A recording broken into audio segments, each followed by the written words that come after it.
We are live. We are.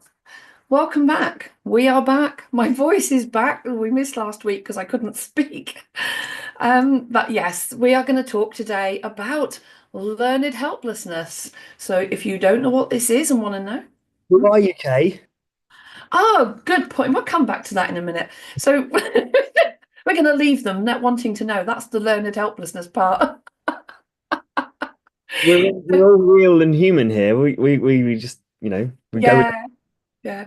So yeah, we're going to talk today about learned helplessness and how it's a concept of being stuck in personal growth and getting out of that process. And why are we bringing this to you today? Because I am Kay Reeve. I'm an emotional awareness expert. I focus a lot on working with parenting teenagers and teenage and young adult depression. And Rory, do you want to introduce yourself?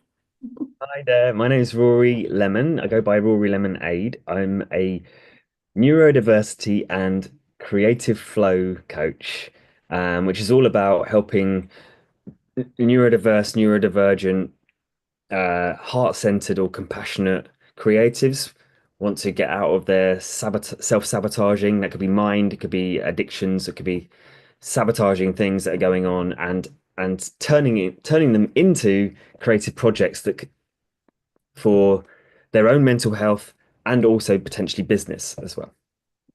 That's amazing. And that ties in so well with the learned helplessness when you're saying getting out of stuck patterns. And that really is says it perfectly. And it's how we can spend a lifetime doing something thinking that is the way it should be done. That's the way I've always done it. That's the right way to do it.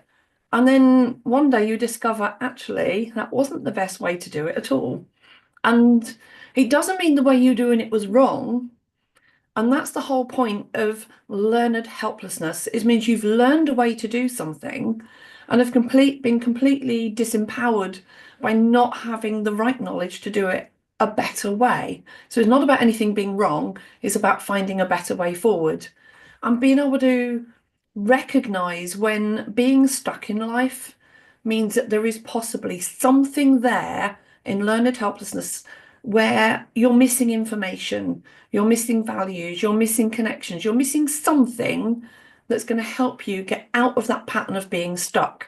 And that's where, for the neurodiversity, Rory is an amazing coach for that. And if it's teenagers that are stuck and parents pulling the hair out, that's for me. But yes, so what is learned helplessness beyond that? I mean, Rory, I think you've got a story to tell. So if I let you do yours if you like, and then I'll come back round to one that I was stuck in for many years, but I'll save mine for in a bit. It's almost like it should be called learned uselessness. Sometimes, yes. But it was really it's not a personal story, but I heard this uh, around it's a really good example of it because there was a woman who used to um, chop the crusts off the pie. Yep. Is it your story? Mine's with a low meat, a joint of meat, but carry on. I know roughly the story. Yeah, go on. It's all right. Well, I mean that's probably where I heard it from then. No, no, I haven't done the pie version, so let's hear yours. Well, yeah. Uh, yeah. The woman was used to chopping the crust of the pie off, um, and and yeah. So how do I put it? I'm just trying to remember. It was yeah. So she she she was doing that all her life, and someone asked her why, and she said, "Well, that's what you do." And so, um, but it got her thinking, and she looked back at traced it, went back to seeing it from her mother doing it, and she asked her mother. She said, check maybe grandmother." As they went back to like traced it back again to the grandmother, and it was the size of the pie dish. Yeah. Yeah. That's the same one I've heard, but with the meat, cutting the ends off of a joint of meat before roasting it. And ask, well, why do you do that? I don't know. My mum always did it. So thinking it's to do with the ends of the meat. And mum says, well, I did it because Nan did it. So I asked Nan, why did you used to do that? Well, because my tin was too small. Yeah. So same kind of thing. But yeah, so it's amazing how something that you do and you do it every day automatically because it suits you in your life, other people can pick up on as actually there's a completely different reason for doing it and then continue to do that. And we learn lessons from family, from managers, from colleagues, from friends like this, or we've just seen how something's done and made our own conclusion because the teachings were lacking or ineffective or not comprehensible. And there's many, many reasons why the lessons were not learned in the correct way or the reasons. So yeah, it's a really powerful little story that Yeah. about Uh, why it's done that way. Another one that comes up for me is like chopping the chopping the skin off cucumbers for cucumber sandwiches and things like that. Ah, It's often maybe came down to that the child didn't like the skin and it mm, was tough or something, or the texture wasn't great. But it's that it just comes back to that thing of, because a lot of root vegetables, the skin is actually really beneficial because it's mm, got the the protective antibacterial properties to stop it from rotting in the ground. And so it's really, yeah, it's really interesting, all that stuff around make convenience, like creating things to, like, and also like the cabbage only ever having it in coleslaw in the 80s. You never had cabbage on it or whatever, but you never eat the stalk. And I love I just eat the stalk raw now. And it's like, what's wrong with this? I'll just try it. Oh, it's great.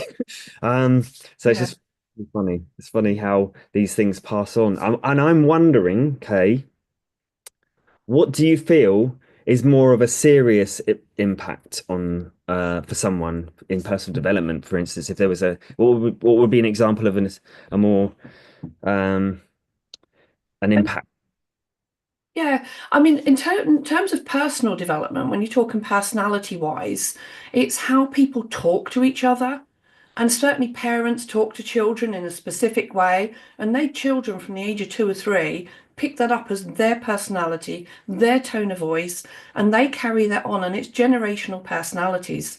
Now, Rory and I, we had an amazing conversation the other week about stubbornness and how that gets passed down through families.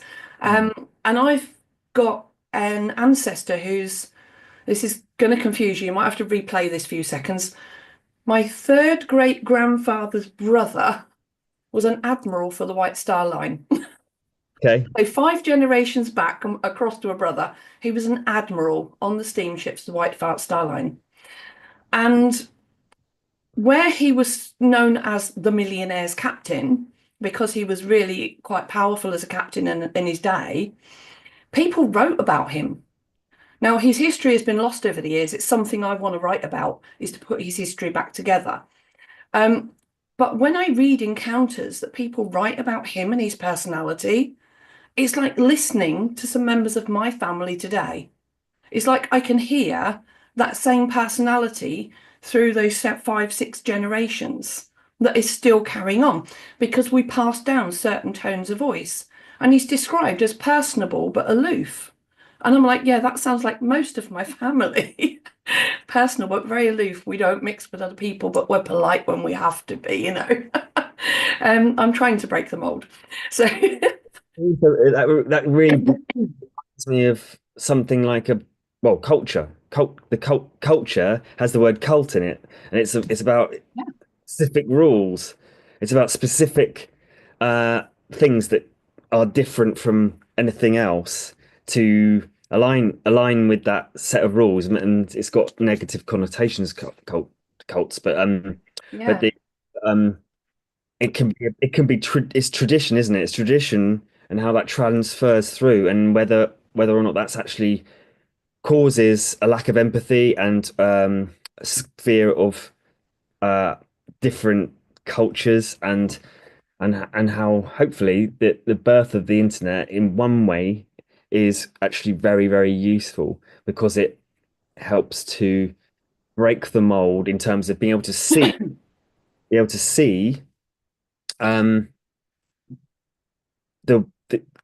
everyone as human rather because anyone that was born uh, after the internet was invented will have a different view on the human race Oh than yeah, before that because they'll be able to see all the different people, all the different types of races, which is a good bit of hope that I find is useful. So maybe it could be learned hopefulness. that's a good one. Now that brings me round to my personal story, actually, where this can make a huge, huge difference on somebody's health and healing. And this has had a massive impact on my life. And it was a story that I actually did as a humorous speech, a speech contest a few years back. I won't do the whole 10-minute story. But I grew up as chronic asthmatic. Now, my mum was constantly being told by other people, "Oh, give a goat's milk, that'll cure asthma. Or give a goat's milk, that'll get rid of it." Right? And I heard so many people telling my mum to give me goat's milk. Ooh, sorry, but it's awful. I cannot. But I remember sitting at the table with a cup of goat's milk after school every day for ages, and my mum trying to get me to drink it, and I could not stomach it. It was, to me, it was a very unpleasant flavour, and it made me feel really queasy when I drank it. And I remember keep trying to drink this goat's milk, but my asthma never went away.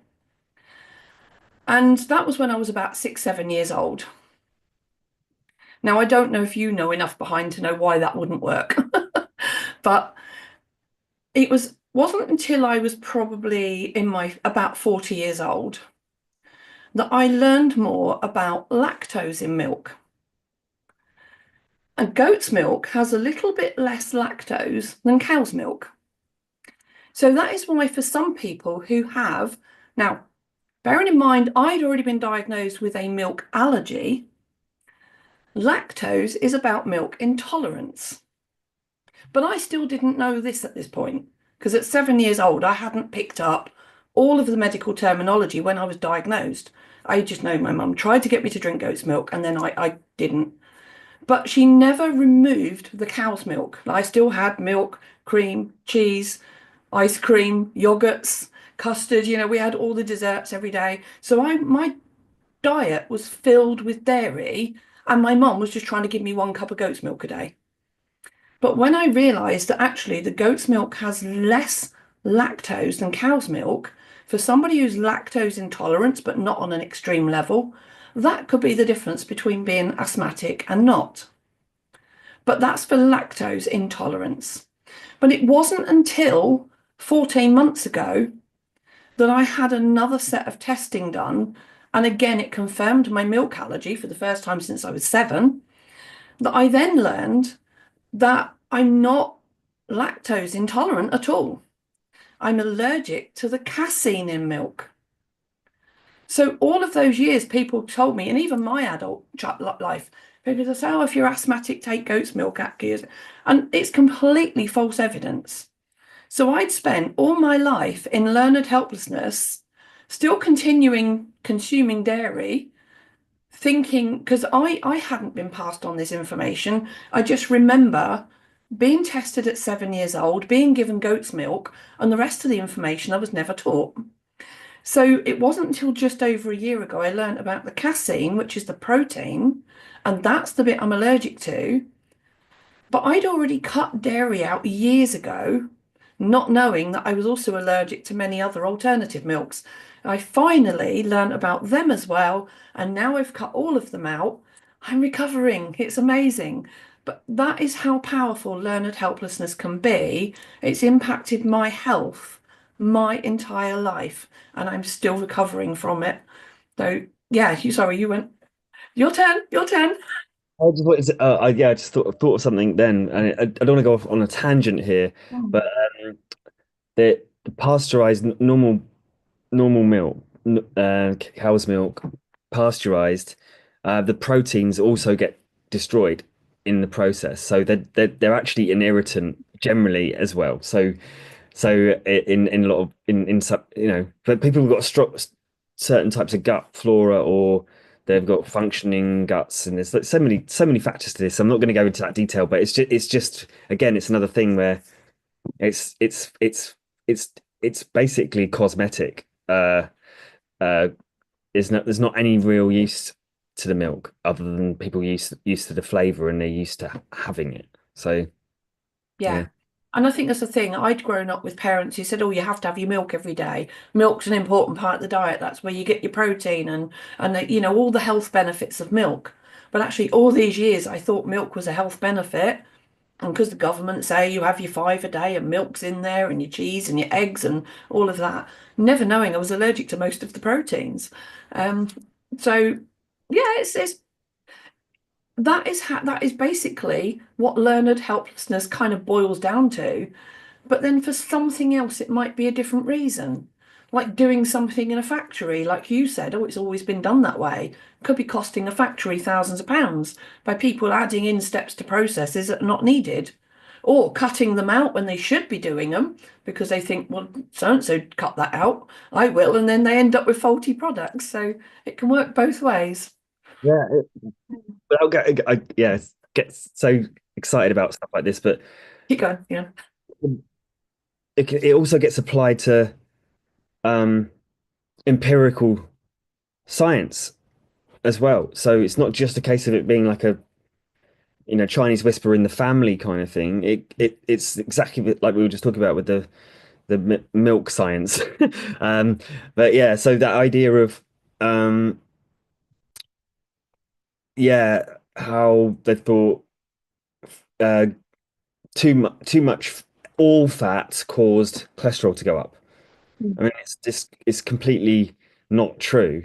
There's certain good fat. There are good fats, and there are trans fats, and there is lots of different types of fats.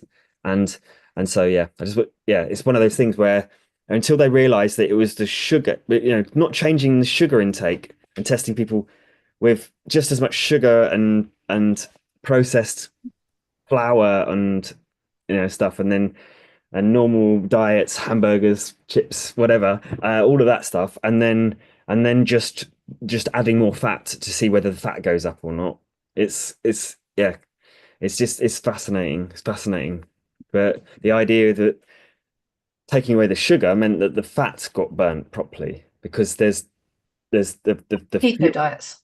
Yeah, because the sugar is like petrol, and the fats are more like slower burning, like logs, as it were. Yeah. And so if you take away the petrol, then it's going to burn the logs slower and more efficiently. But you put petrol in, it can only deal with the petrol. Sort the body goes, sort the fire out, sort the fire out. Insulin, insulin, insulin. It's like it's an emergency hormone. Insulin is an emergency hormone, and it stops like sugar from clogging up all the arteries. And so now it's like, well, it's that makes much more sense to me anyway. So Yeah. Yeah, and that's great. And there's so many different aspects of life where, like you say, there's all these different changes that happen, and sometimes we feel stuck and not able to make changes. And learning about health is a really important one. But there's other things as well, and there's a lot of psychological things where learned helplessness comes in. And this brings me back around actually to Seligman's theory, which is the one this came from. And it's for somebody who doesn't like animal cruelty, it could be a bit of a triggering theory. It's something that was done many years ago. I can't remember when. But it was a guy named Seligman, and he did an experiment with some dogs in crates. And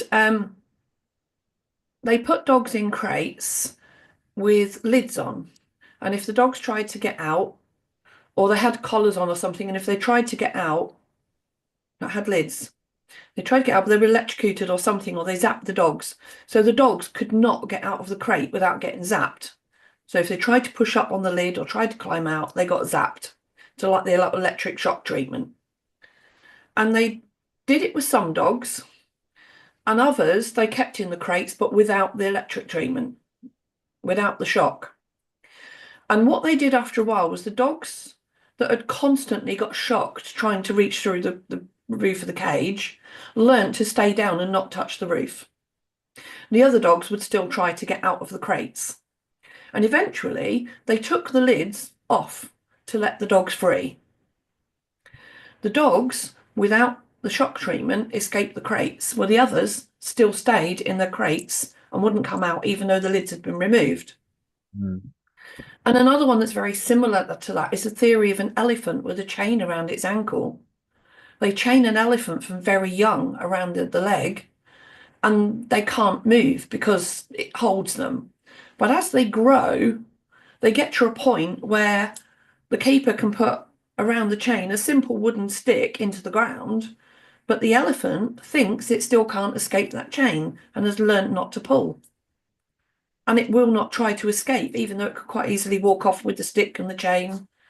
And that is learned helplessness, when very often it's been imposed on us as well through torture, abuse, judgment, criticism, and all of that, where we then get stuck in behavioural patterns because of the way other people have treated us. And Oh, oh. right, there we go. I've set you off again. Off you go. You have to then be careful of that because then we're judging a non-entity, which actually, when we have to be careful of that because when we feel like, oh, blame other people for the judgment, they learnt it too from somewhere. So no one has actually, no one chose to do this apart from maybe one time when maybe it all started off with High crust. someone tripping up in a puddle and then shouting at the puddle, blaming the puddle, and then suddenly evil was born. And then it got passed down through generations. So the idea with the mental fitness is to recognize. It's actually really important to recognize when we're actually passing that blame on, going, it's okay, it wasn't to do with me, and it was all someone else. But they were born as a clean slate too. So they learnt it from somewhere, and then they learnt it from somewhere, and like we just talked about, learned helplessness.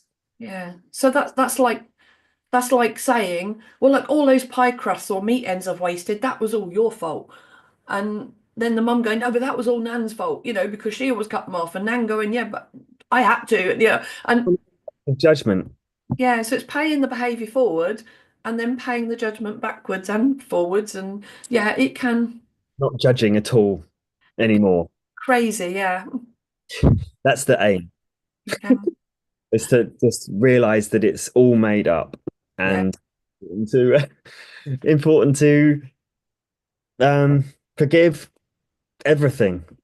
It's about failing forward, isn't it, really, at the end of the day? When you realise, and that maybe that's another one, we haven't put that topic in the list. We need to add that one in, failing forward. And it's about realising, okay, it's been done wrong up to this point, or not been done wrong, but not been done to the most efficient way, or not been done to the way that serves me best or serves others best. And it's about, okay, let's take that, learn from it, and get it right going forward. Let's learn about creating a better future, failing forward, as we call it. And I think that's a really good lesson to end this one on, actually, Yeah, is no blame, no judgment, no kicking yourself because what's happened to this point. Just be grateful that, whatever you learn it, and it's a better way for the future. Yeah. yeah.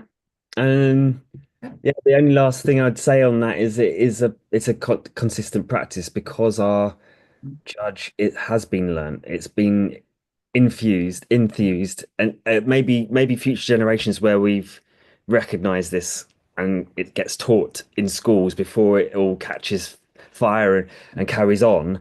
Um, that's the point. We will always judge to make sure whether something's dangerous or safe.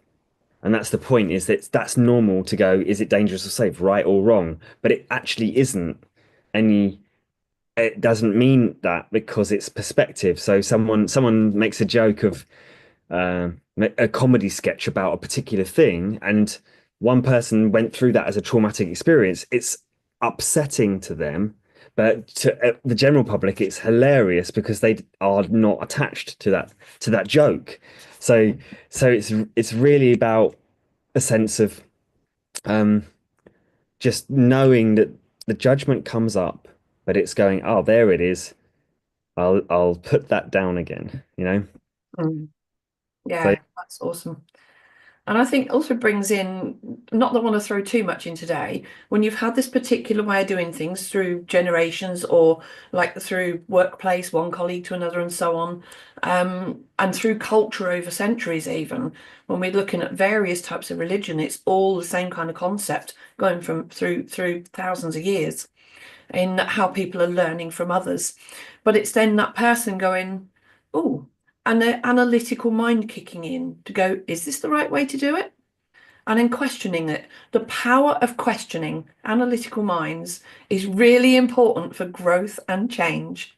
And then from there, there's critical thinking. What would be a better way to do this?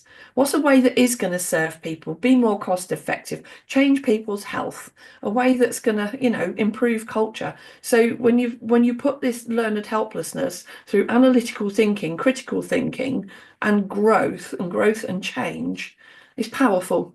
and some joy. Yay. And eight spades digging our way out of this. There we go. Hey. Yeah. So Yeah.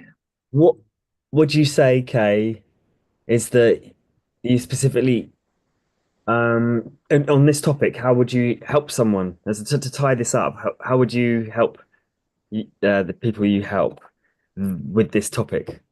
For me, I think if I'm helping people with this, it's getting them to look at existing patterns and saying, oh, where do they say, well, it's always happened this way, it's never been any different. To just sit down and kind of analyze what is bringing up negative emotions for them, what's making them feel stuck, and looking at the potential of how all of the podcasts we've done and are going to do are going to help bring them the tools and strategies to work out of that. And there's so many different ways. It depends on the root cause of what their stuckness is, that as to what we use to get out of that.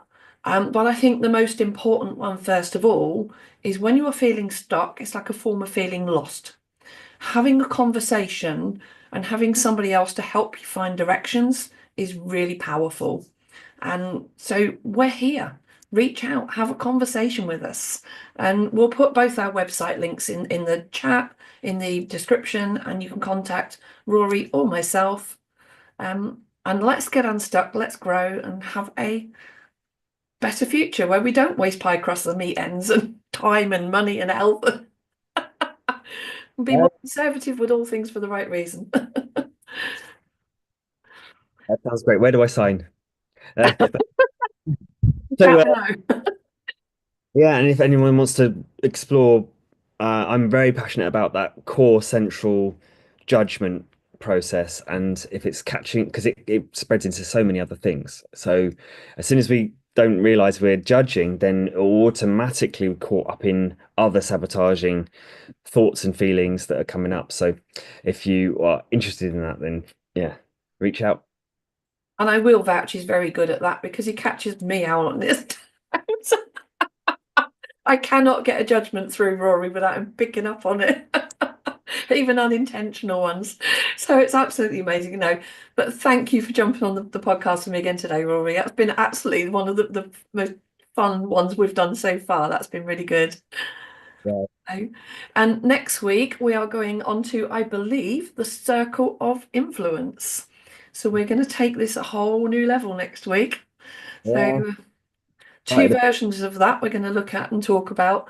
But thank you to everybody for joining in this week. Remember to like, share, subscribe, and help get the word out about anything that helps people to get out of that learned helplessness. Let's create personal growth. And this is all about high leverage actions. I didn't say that at the beginning. This is the High Leverage Actions podcast. Wow. This is Well, the High Leverage Actions podcast. I'm going to cut that bit out now and stick it on the beginning. everything in the order that we that because that's what neuro, spicy, typical, non-typical, diverse, divergent, neurocreative, whatever you want to call it. Get it as it comes. But thank you ever so much for watching it, everybody. I hope you like this. Let us know what you've got from it, and we'll see you next week for Circles of Influence. Bye bye. Hugs and healing from me. Thank you, Rory.